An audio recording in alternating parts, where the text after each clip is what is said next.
Sejam bem-vindos a mais um episódio do FBT Entrevista. Hoje nós temos aqui a satisfação e a honra de receber aqui na nossa instituição, nos nossos estúdios, o delegado Emerson Wendt. Ele é chefe de polícia civil do estado do Rio Grande do Sul.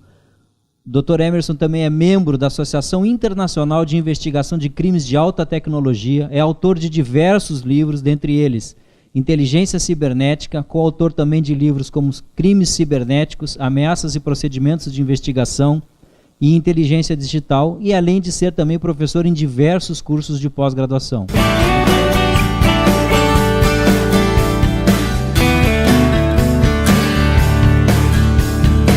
Dr. Emerson, obrigado por ter vindo aqui para nos oferecer e nos brindar o seu conhecimento em termos de tecnologia, em termos de crimes cibernéticos. Nós sabemos aí que os crimes cibernéticos, apesar de não serem também tão antigos, são da década, em torno de década de 90, conversávamos aqui que a lei italiana é de 1993 e a lei brasileira é de 97, então nós já temos um certo histórico em relação aos crimes cibernéticos, mas eu gostaria de ouvir do senhor como se dá hoje o uso da internet pelas empresas, pelas pessoas, quais os riscos de expor as suas informações pessoais, as suas informações das empresas no ambiente virtual.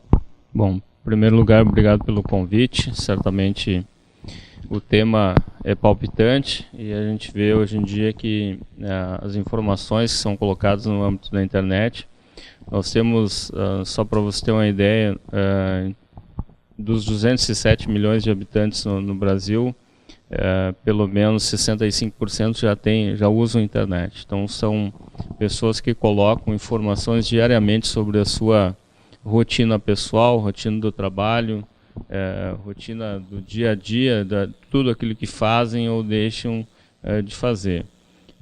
E também da questão do trabalho, né? Do ambiente do trabalho, de como é, do que pode ser, do que estão fazendo, do que estão deixando de fazer.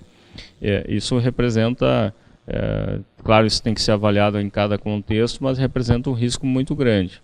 Informação que se coloca na internet, principalmente nas redes sociais, ela pode ser coletada e pode ser usada contra nós, né? E pode ter vários efeitos. Por exemplo, se uma empresa trata com informações confidenciais e essas informações são eventualmente disponibilizadas para todos, não só é um risco pessoal, mas é um risco da empresa de ver ali dados sobre um produto seu, sobre um projeto seu serem disponibilizados para milhares de pessoas, né? E claro, isso tudo tem um efeito. Por isso, aqui a sugestão é que as empresas tenham a sua política de segurança da informação que atenda aos princípios, inclusive da confidencialidade, que isso seja culturalizado dentro do ambiente corporativo. E claro, no aspecto home, no aspecto pessoal, também se tem alguns critérios em relação à questão do que colocar na internet, daquilo que vai gerar menos risco, né? Não se diz para a pessoa não ter uma vida na internet, mas ela pode ter uma vida na internet com inúmeros cuidados que são extremamente importantes, não só para si, mas com sua família, seu trabalho, etc. e tal. Ainda nesse tópico, quais são as penas, quais as sanções que são aplicadas para quem pratica um crime chamado crime cibernético? Falava anteriormente, a lei italiana foi uma das primeiras, foi em 93, isso não quer dizer que seja a melhor lei nesse contexto, né?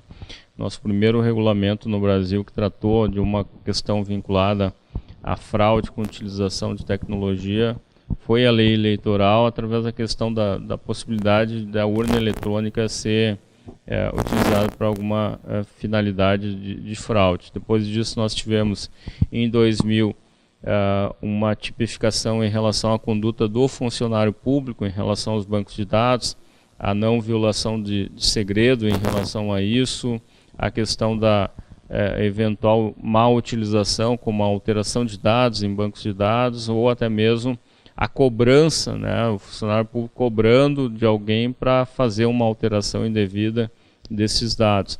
Nós temos várias penas, essa última que nós chamamos de corrupção eletrônica, ela tem uma pena de até 12 anos. Né? A nossa maior pena que nós temos de crimes que nós chamamos de cibernéticos realmente.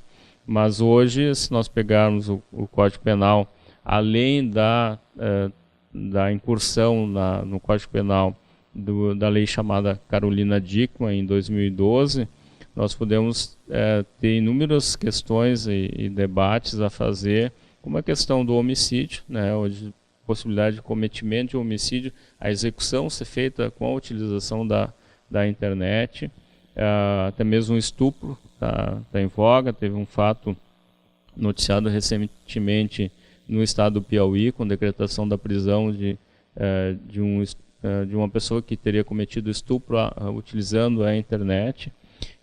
E, claro, cada país tem a sua preocupação, a sua, vamos dizer assim, a sua proteção em relação a isso.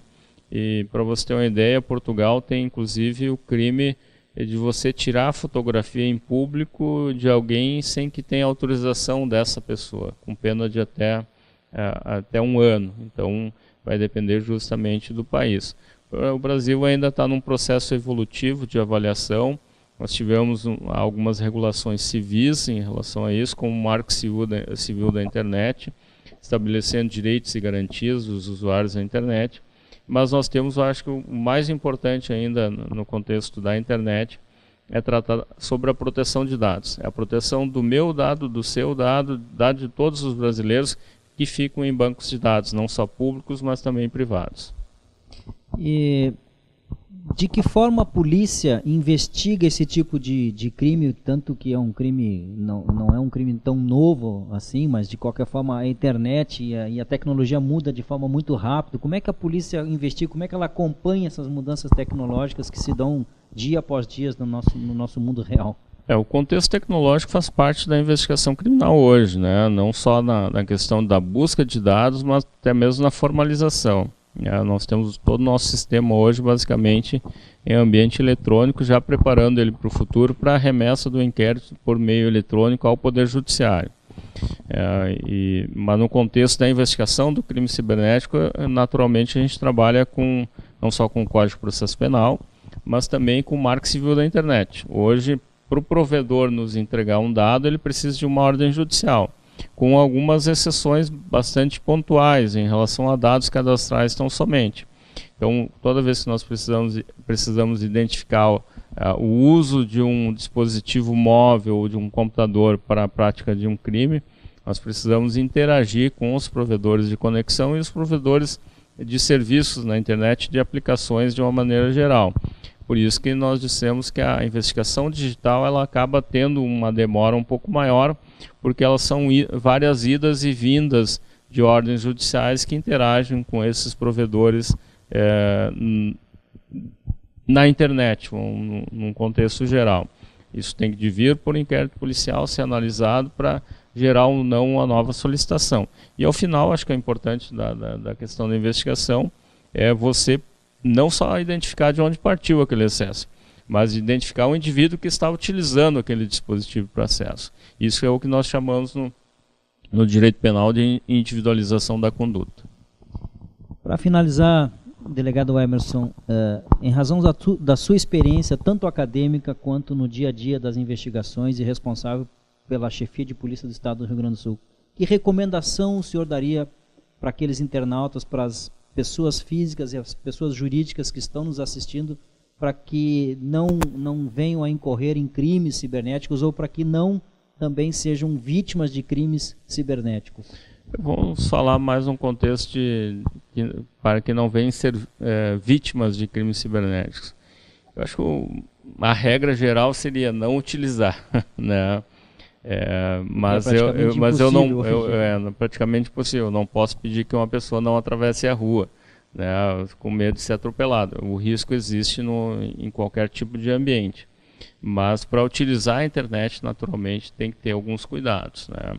Tem que ter um computador atualizado, tem que ter um bom antivírus. E o que eu reputo extremamente importante é não ter o que eu chamo de síndrome do clique. Sair clicando em tudo que vê na frente, ou no celular ou no computador, porque é justamente aí que está a armadilha, né? Os criminosos virtuais utilizam de engenharia social para enviar iscas para usuários, para que eles caiam nessa engenharia social e cliquem onde não deveriam clicar. A partir daí tem o seu computador monitorado, as informações coletadas, e essas informações vão ser utilizadas contra os usuários para a prática de crimes.